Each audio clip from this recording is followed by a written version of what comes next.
इन्ना लिल्लाहि व इन्ना इलैहि राजिऊन। जिंदगी भर सबको हंसाने वाला पूरी कौम को सोगवार छोड़ गया।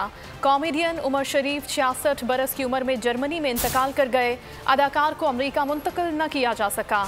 उन्हें एयर एम्बुलेंस में कराची से अमेरिका रवाना किया गया था। इलाज के सफर की कहानी देखते हैं इस रिपोर्ट में।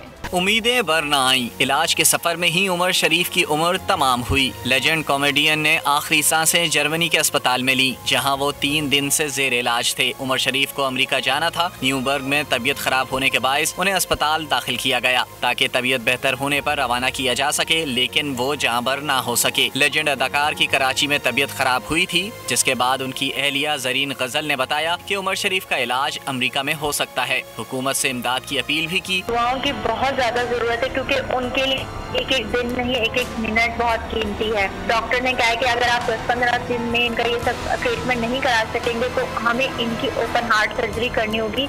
वफाक ने वीज़े के मामलात हल कराए। सिंध हुकूमत ने एयर एम्बुलेंस और रवानगी के सारे अखराजात उठाए। पूरी कौम ने दुआओं का हिस्सा डाला और उमर शरीफ को अमेरिका के लिए रवाना किया गया। बोल से बातचीत में अमेरिका में उमर शरीफ के मौलिज डॉक्टर तारिब शहाब ने उनकी बीमारी के बारे में तफसील से बताया था। ये ऑल्टरनेटिव एक और प्रोसीजर जो बहुत ही नया प्रोसीजर है और बहुत कम्प्लेक्स प्रोसीजर है। इधर अमेरिका में भी वो बहुत चंद सेंटरों में हो रहा है। जिस तरह से स्टेंट लगाते हैं तो ओपन सर्जरी नहीं करते हैं, शरियान के अंदर से जाके हार्ट की ब्लॉकेज में स्टेंट लगाते हैं। इसी तरह शरियान से अंदर से जाके वो माइट्रल वाल्व की जो लीफलेट्स जो लूज हो गई है उनको आपस में जोड़ देते हैं। उमर शरीफ का इलाज अमेरिका के जॉर्ज वाशिंगटन यूनिवर्सिटी अस्पताल में होना था। एयर एम्बुलेंस को जर्मनी से आइसलैंड, फिर कनाडा और वहां से अमेरिका रवाना होना था, लेकिन ये सफर जारी न रह सका।